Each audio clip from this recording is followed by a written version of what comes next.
going to use active yeast.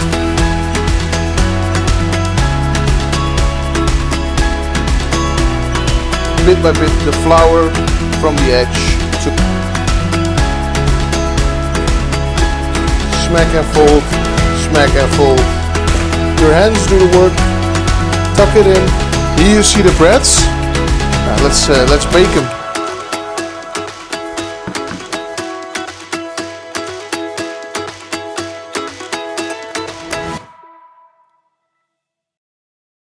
Welcome everybody.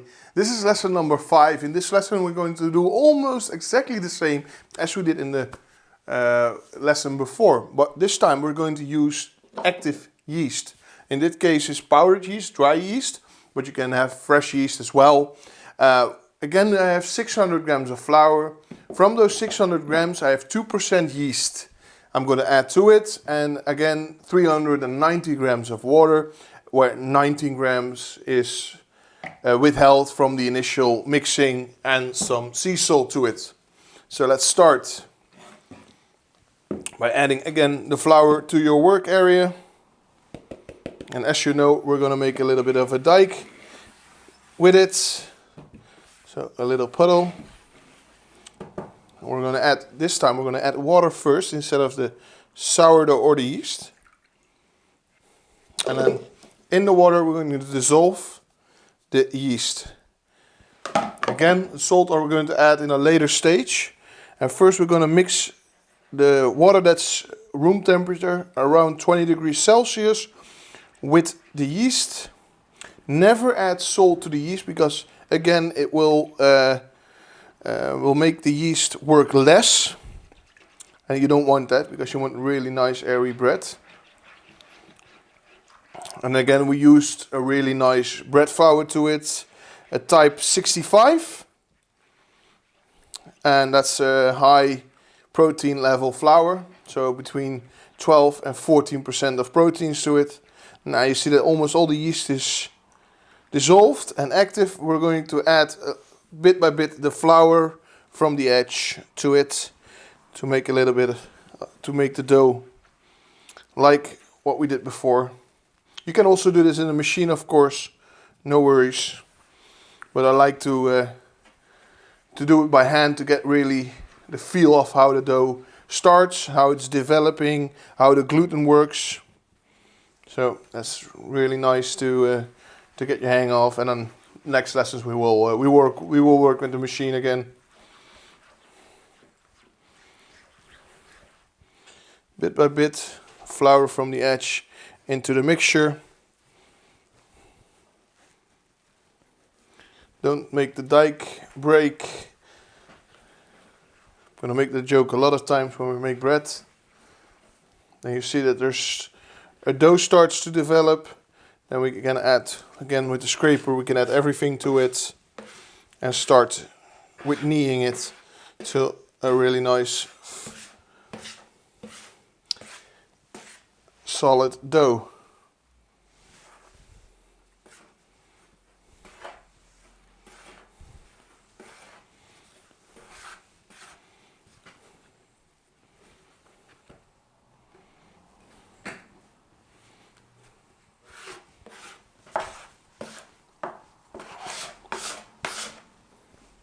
Work all the flour to it. And if you already noticed that the dough is really hard to work with and it's not a lot of water in there, you can add just a bit of water already, like I'm going to do right now. Of course it's a product from nature, so sometimes your flour will take more water in the beginning than in the end. So you need to work with it a little bit, get the hang in there, get a feel. Now we're starting to work with it again. Add all the flour to it, work it through.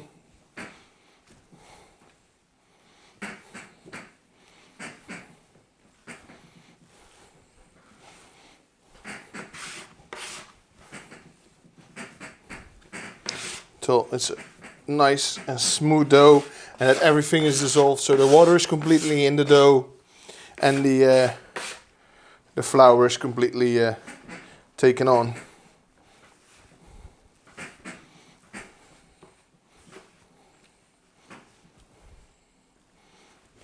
If you want, you can scrape down your fingers a bit to get everything in there.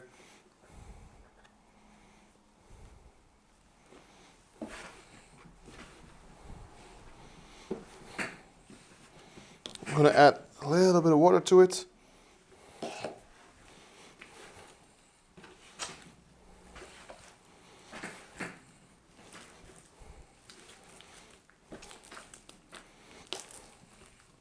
Again, we're exactly at almost 70% of water we're going to add to it. Initially, we added 300 grams, and then we're going to add it up to 100 grams more that we can work through it. The difference between this bread and the bread with the sourdough starter is that this bread doesn't contain the starter. What also is a lot of moisture to it, is it could be that if your flour is really rich and really protein like that will consume a little bit more water to it. You see that the work surface are already getting cleaner and cleaner. Now I noticed that my dough needs a little bit more water because it's really still quite dense and heavy. So I'm going to add a little bit more water, just a bit more water to it. Just bit by bit work the water through until you get a nice and soft, pliable dough. Don't be afraid that it starts sticking. It will stick. That's the meaning of bread making. And after a while, when the gluten starts to do its work, it will come with a dry dough again.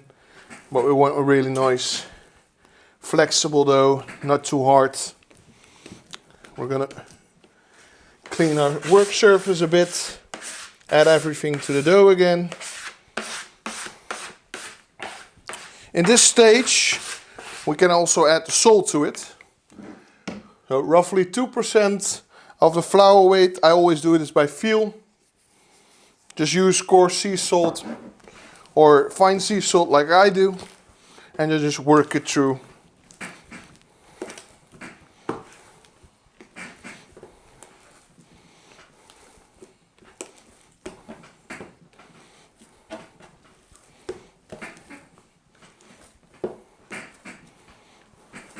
Again, it takes on a lot of water. It's getting really dry, so we're going to add a little bit more water to it.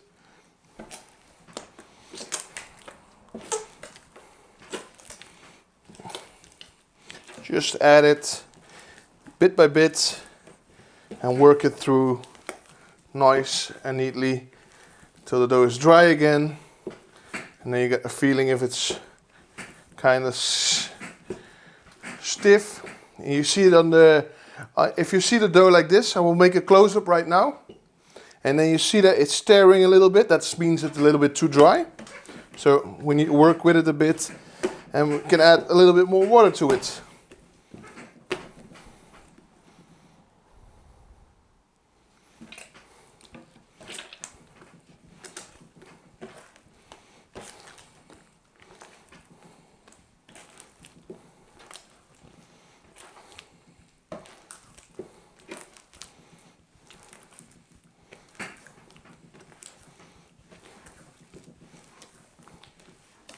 Just work with it till the water is dissolved and it's nice and solid, like a really fine dough that's really soft on the outside, nice and pliable. You see it starts to work a little bit better. It's getting less and less coarse on the outside. You see it's getting more nice and smooth. It's a process of feeling. So I'm still going to work a little bit of water through it. Once again, just adding bits by bits of water till I think we found the right consistency of dough for our breads. Once again, 2 to 3 large breads can get out of these doughs. A lot of pizzas even, if you want to make pizzas. It's a really nice dough for that. Can also add a little bit of olive oil, but that will be in the next lesson. We're going to enrich the doughs.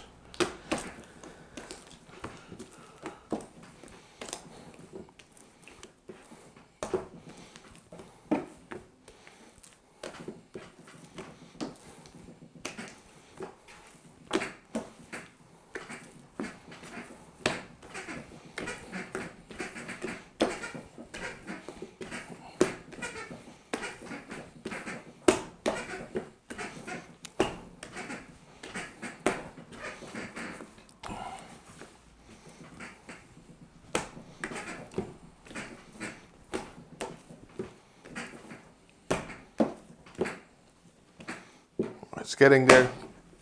It's getting nice and po' boy. Then we're going to toss it, fold it, smack and fold until, because the folding, and if you look at the dough right now, you see a really smooth dough, and that's what you want. Then once again you're going to slightly flour your bowl. And a little bit on the dough itself. And you're going to let this rest for 1 hour.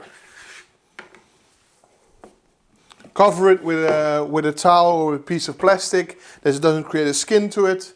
And just let it rest, rise, and then we're going to work with it again within the hour. We're back after 1 hour of rising. We're back at our yeast dough. And you see it's nicely puffed up again. And then we're going to get it loose from the form, and we're going to do exactly the same as what we did before. Now get a little bit rid of the excess flour that's on top, and then we're going to make two nice even doughs from it. And again you see there is no tension in the dough. Let's turn it upside down, get the dough stuck in with each other, tuck it in nice and neatly, and make it like a beautiful, don't push on it too hard, let your hands do the work, tuck it in, and then you have a nice, you see it puffs back up again immediately, and this one keeps holes in there. So again we slightly floured our rising baskets with ray flour, gives in the end a really nice result. And we're going to do the same with the other one. Just tuck it in.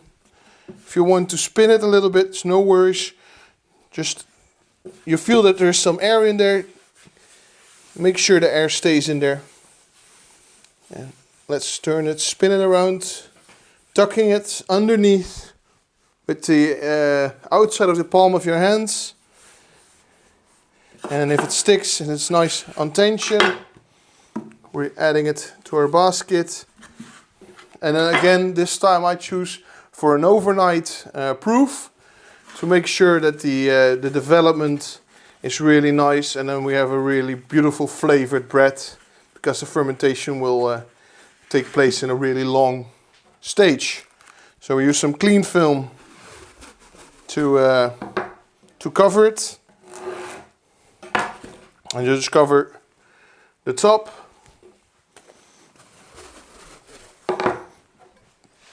And with this one we do the same, and then we're going to put it in the fridge for about 12 hours on 4 to 5 degrees Celsius for an overnight fermentation proving stage. Here you see the breads after a full night in the fridge. And then yeah, you see them, they're fully risen, even above the basket. Now let's bake them. Okay, let's roll them gently off of the, and that's ideal. You see the ray flour on here. It's nice.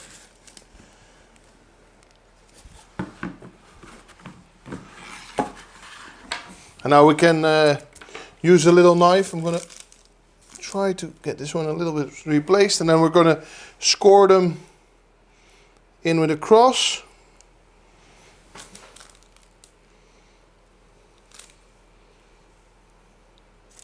Like that.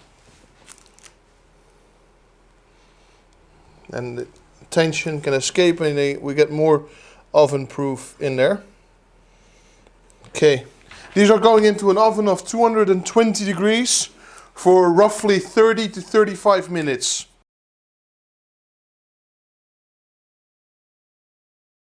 Here you go, here you see the yeast breads out of the oven. 30 minutes bake. And if you want to know if your breads are right, just pick them up real fast. You can even do it with a glove like this, and then click on the bottom. If they sound hollow, they're perfect. Let's cut one. Here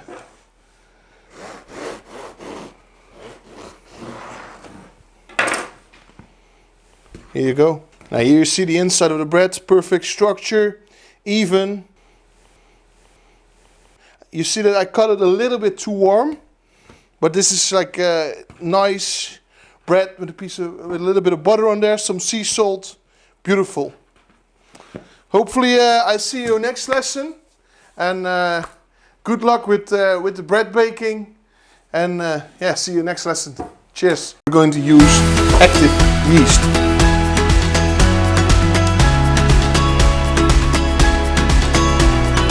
Bit by bit the flour from the edge. So smack and fold, smack and fold. Your hands do the work. Tuck it in. Here you see the breads. Let's bake them.